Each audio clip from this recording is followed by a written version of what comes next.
Hey guys, so today we're going to be testing out the custom Jinhao x750, and I have customized it myself with a Brause or a Brause Rose nib, and this is my second custom, with my first being another Jinhao 750 with a Tachikawa G nib. So I am really excited to put some mileage on this rose nib and see how well it handles.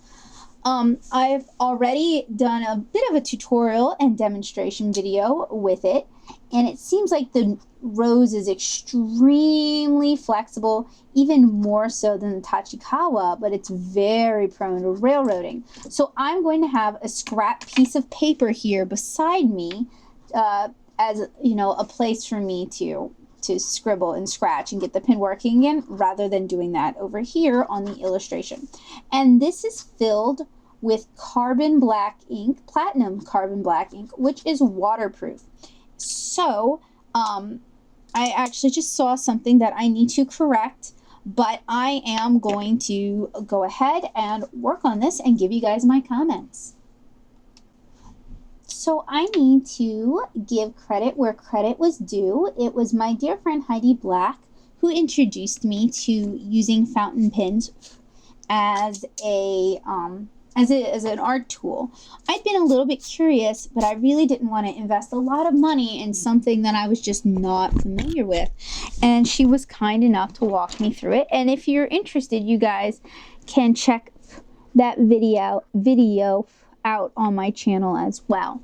And one of the things that really sparked my inspiration was a custom Jinhao 750 with a, I want to say hers had a zebra J-nib. Of course, it doesn't want to work. And she had picked that up, come on, at a trade show in San Francisco as part of her job with jet pens. I'm going to zoom way in because it's going to take forever. I had noticed that my G-nib mod also took a while to kind of break in. And now that it's on its second cleaning, it works so much better. And I did properly clean this mod before I inked it, but so it seems like you need to go really slow to prevent too much railroading. Well, I goofed that up already. And the rose is a very flexible nib, more so than the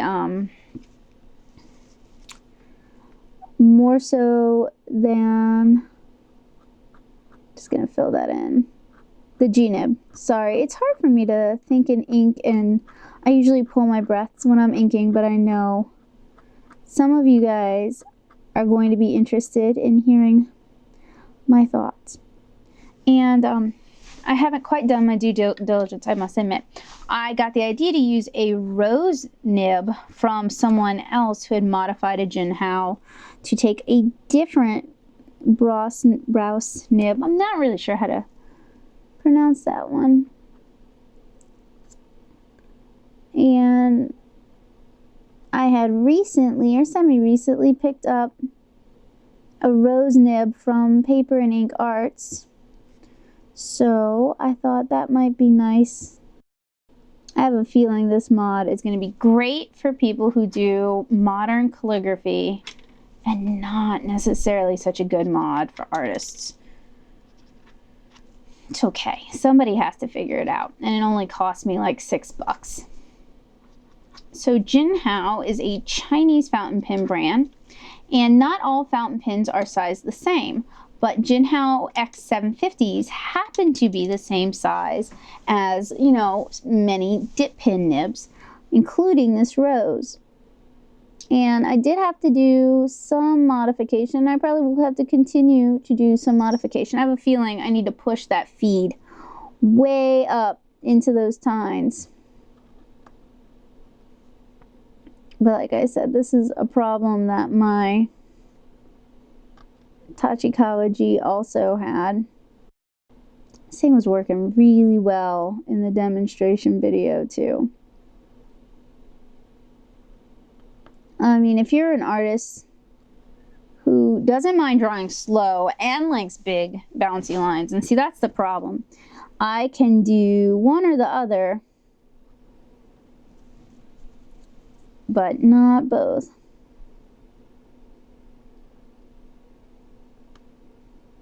I'm gonna have to reset the feed, I think. But it puts down a lot of ink when it does put down ink. And honestly, your Rose nib is gonna be like $1 to $2, maybe even $3, depending on where you're getting it. I recommend you go ahead and get them through Paper and Ink Arts because they let you order your inks one at a time. You don't have to buy a pack. Oh, come on. This is definitely gonna require a feed adjustment at some point.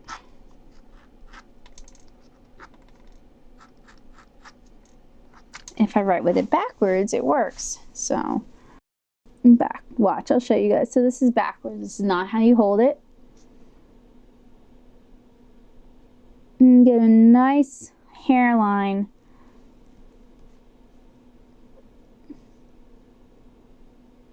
And then I'm just not even getting railroading. It's just not even writing. And it was writing earlier, which is what's so frustrating for me. But anyway, I picked up a Rose nib when I went to visit their physical store, because they kind of have like a nib bar sort of thing where you can pick out the ones you want, and they have so many to choose from. And I was pretty intimidated at first because most stores make you buy a bunch. First of all, most stores don't sell open stock nibs, not even like Dick Blick. Secondly, they were just kind of chill about me bagging and picking my own nibs, and I'm so used to being treated like a child when I go into art stores. I know part of that is because I look really young, but I think they just see so many stores see so much shrink and so much theft that they just don't trust anybody. So please do not go to that store and take advantage of their good nature.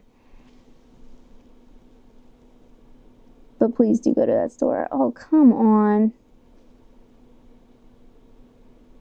And I've used fountain pens on this paper before too. I'm gonna have to switch pens or try something. I don't know what. Anyway, the Rose is a very, very, very, very flexible nib. And I experimented. I didn't set, but I experimented with a few other nibs. So I might try to make a Hunt Frankenpen at some point. I don't think a spoon nib will work though, just given the shape and how you need to have contact. Look, the Rose is a bit of a creeper, see? So a Rose, oh, okay, there we go. A Rose nib not only has that rose embossed on it, but it's also got these sort of vents in the nib, and that's part of what makes it so flexible. And I'm losing ink to the vents. So that's a thing. And one of the nice things about this mod is if I need to sort of tear it apart, it's not going, I haven't done anything that affects the pen overall. I mean, I did heat set the nib, but that was hardly any modification right there. Oh, come on. And I may need to, I'm using platinum carbon black ink. I may need to switch to a wetter ink and possibly lose whatever water fastness I have with this. I don't know. I'll probably try it with Noodler's Bulletproof Black. which I have before I make any major modifications. But you see, inking at such a slow speed and having to constantly shake the pen and do other things to the pen definitely negatively affects my inking. So unless I can get this thing working a little more steadily, and that's not the fault of Jinhao at all. I mean, this is not even an authorized use. And I know a few of you are probably thinking this would be faster if I had just used the Rose as a dip pen, but that kind of defeats the purpose. We know it works as a dip pen.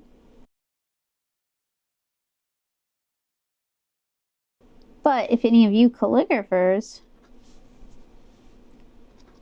can get the Rose flow issues under control, you might have a really nice option for like modern calligraphy.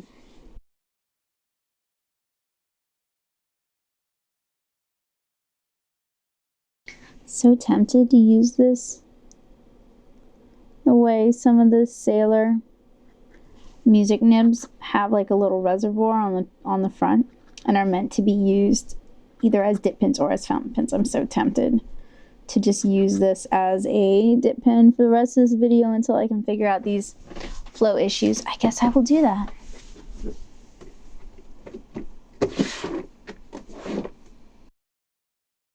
Which I know I'm not supposed to do really, but I'll clean it off after. Let's see if this will solve some of those issues and help us get through this. Well, it definitely solves the flow issue.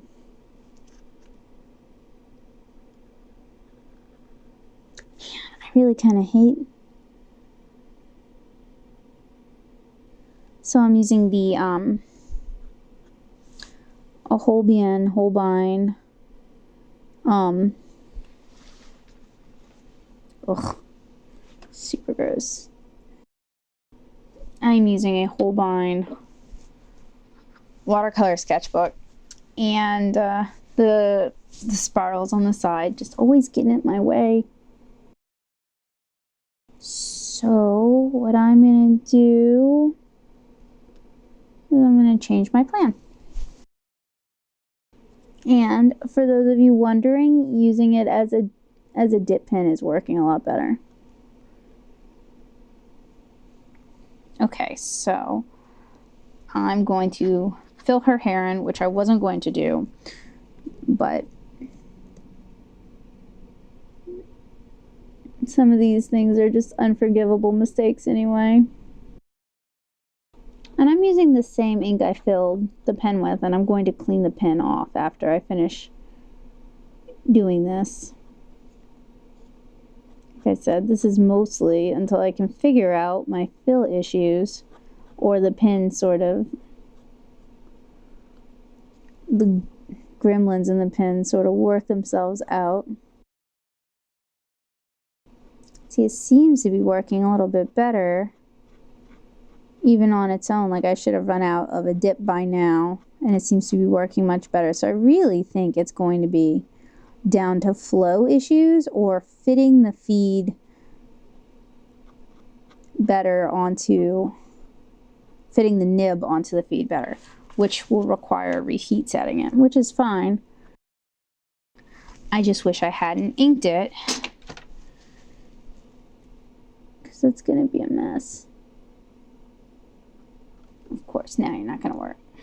And I'm sorry, I do tend to talk to myself while I work on arty things, or ruin arty things, depending.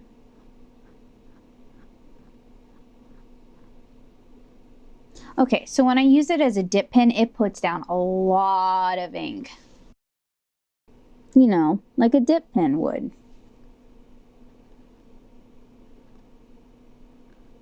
Which is to be expected. I mean, the Rose is a dip pen nib. It is not a fountain pen nib. This is a modification. And not even a particularly vetted one.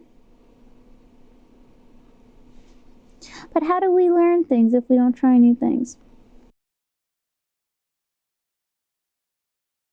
I wonder if any of you guys watching have tried laser cutting your own feeds or 3D printing your own feeds.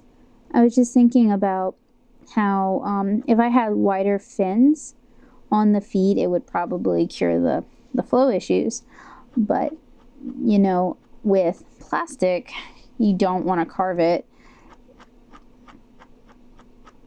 or you want to be very, very careful about how you carve it.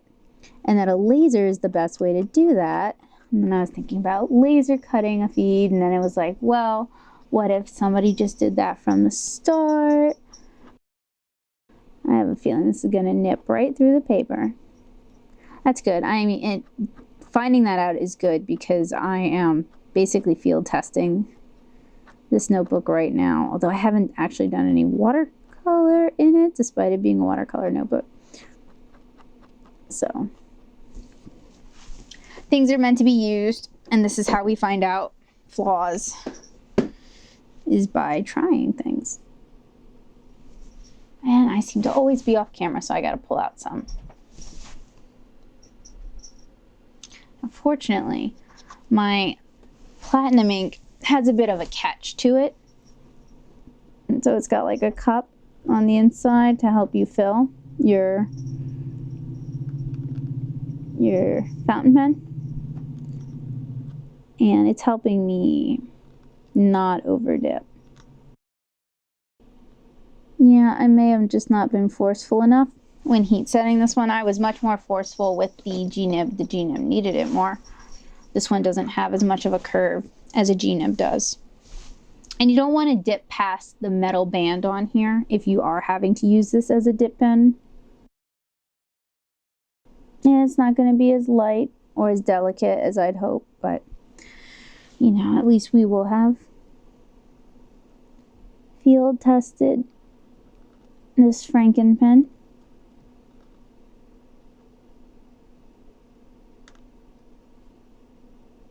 But yeah, flow issues. So I either need to reheat set the feed and get it closer to the nib, and it already looks pretty close. Not that the eye is good enough to tell you. Or I need to try a different ink or something. Once it gets going, it's fine. It's getting it going that's like, ooh, the worst. Not really. I mean, how can it be the worst if we're doing a field test? There are so many other things that are the worst.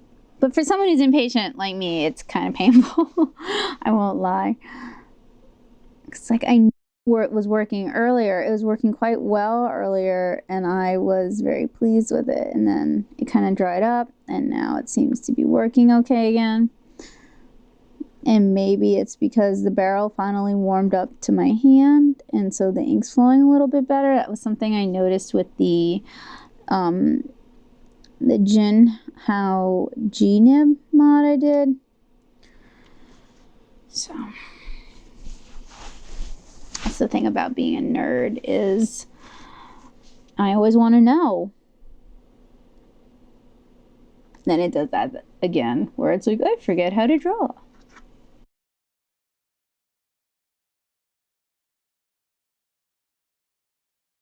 There are also some control issues on my part because I am not used to using a nib as flexible as the Rose. I mean, shoot. I use a brush, you know? So you'd think I would be used to flexi, but when it comes to a metal nib thing, I am not. And it is capable of very fine lines as well. I'm just heavy-handed.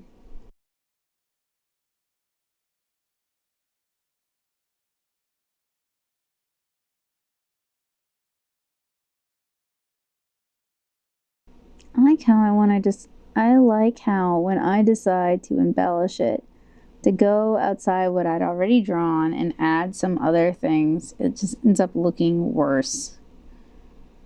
I'm not good at faking it.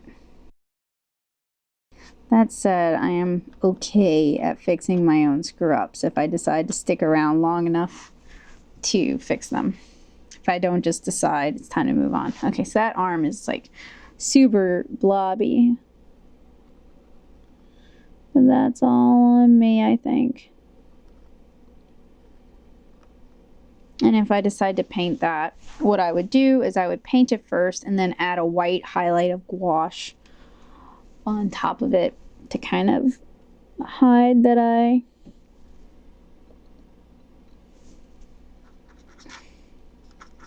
went too big. It's starting to kill my hand though.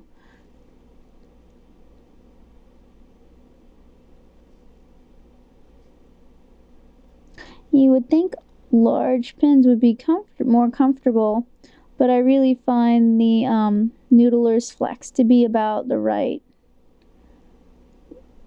width for my pin preference.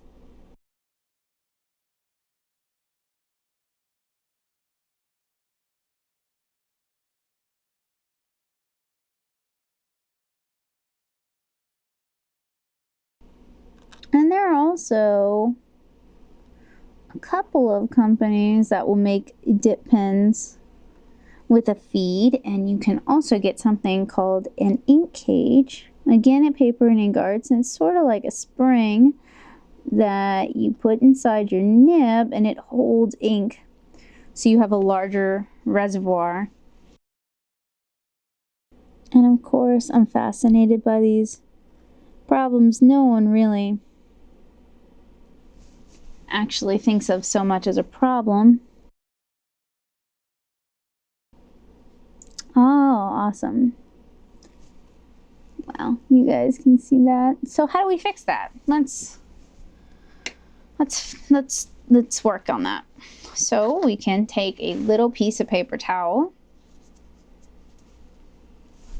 and absorb the ink, at least, leaving us with a big old blob, but at least it's not going to bleed down into the paper and ruin the next page. And then that's something that, you know, you can either, when in doubt, black it out, or you can color it and then try to fix it, or hope that whatever color you'd opt to render it sort of hides. Yeah, I'm having an awesome inking day today. Sort of hides the flaws. But what I'm going to do is I'm going to black it out, because I was going to black out the clover in the background anyway. Because I already blacked out her hair.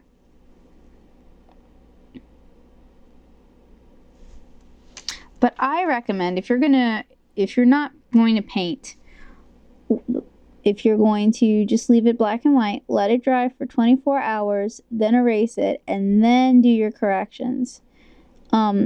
And you let things dry for 24 hours to give the ink a chance to cure and fully dry and bond with the paper. And that'll help prevent ghosting. And ghosting is when your ink gets pulled up by your eraser and is ever so much lighter than it should be.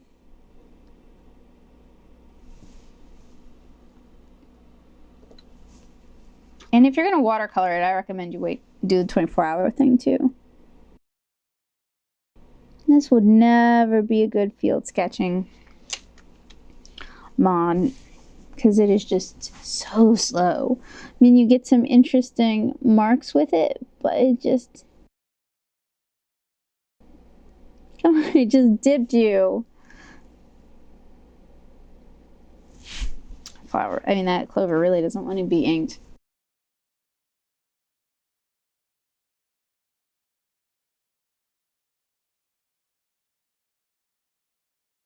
Maybe I should have gone with the Noodler's black. Alright, calligrapher friends. Do any of you guys have a favorite ink that works particularly well in your flexi pens, that is designed for fountain pens? I know that's a lot of stipulations, but You can't put any old ink in these things, it'll ruin them.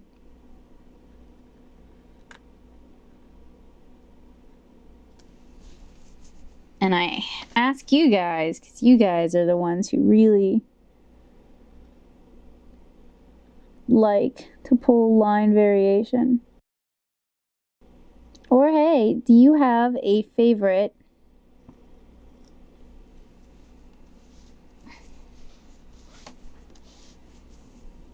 ink, even if it's non-waterproof, that works really well? I don't really care about color so much. I just want something that will be able to pull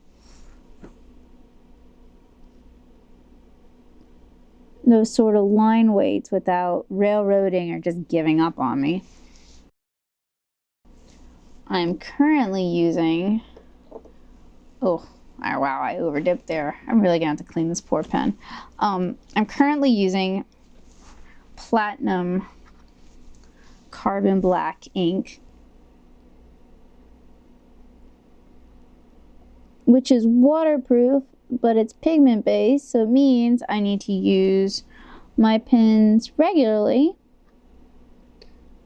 or they will cease to work, which is fine because I don't have a large collection, so it's not like I'm spending an hour going through everything. But I am willing and open to change. Oh, I just made a big mess. Clean that off with clean water a little later on from now. But anyway, I'm open to change, but I'd like some Rex because I don't want to keep throwing money at a problem.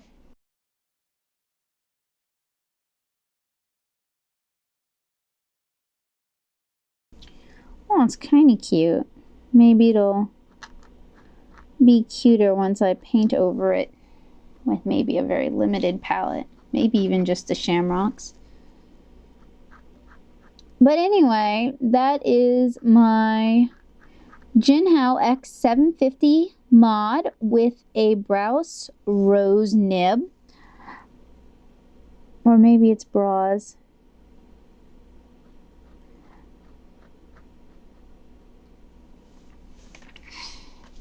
There's definitely still a few kinks that need to be worked out with this pen.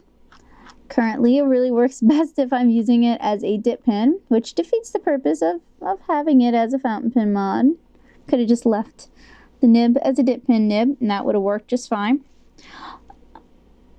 I am probably going to give it some time to see if it doesn't work itself out, but I'm probably also going to try reheat setting it because I think I just didn't get it as tight as I needed to. And I may also try a wetter ink. But if you guys know of any solutions or have any interesting suggestions that are outside of that scope, other than just use it as a dip pen, because I'm aware of that, let me know in the comments. And if I figure anything out, if I have any earth-shattering revelations on what's wrong with this pen and how to fix it, I'll do the same for you guys. I'll do a follow-up video and let you guys know. It's all about collaborating and learning together. At least that's my goal. Anyway, I want to thank you guys so much for watching. Even though we did sort of bumble through things, I hope you guys enjoyed this demonstration. I hope maybe I at least inspired you to try your own modifications on inexpensive fountain pens. You can get the Jinhao x750 over on Amazon if you'd like, and you can check my description for a link below. This is my second mod, like I said, so this one still needs some tinkering. And you can get Brause or Brause Rose nibs through Paper and Ink Arts. They allow you to buy them open stock, so you can just pick up one if that's all you really need. Anyway, I want to thank you guys so much for hanging out with me today. As always, it's a pleasure. Remember that if you enjoyed this video, if you found it helpful or useful, if you found it inspiring, please go ahead and leave a like and consider subscribing if you haven't joined us yet. I am not a fountain pen enthusiast in the traditional sense. I do enjoy them for sketching though. So if you're interested in seeing them used in an alternate manner or seeing me swatch inks as they come across my desk, you should subscribe for more. If you're in it for the art, there are loads more art tutorials and reviews and tips and tricks and demonstrations and overviews here on the channel. Just go ahead and search through my many playlists and I'm sure you guys will find something you enjoy. Traditional art is definitely my favorite, and I do prefer like paper and ink arts as well as watercolor and those sort of things. So if that's the sort of traditional art you enjoy, this might be a good channel for you. I want to thank you. I want to thank you again last time before I wound myself mortally for hanging out with me today, and for watching this demonstration and for being patient with me because, you know, it's a learning process for me as well. So thank you guys again. Bye.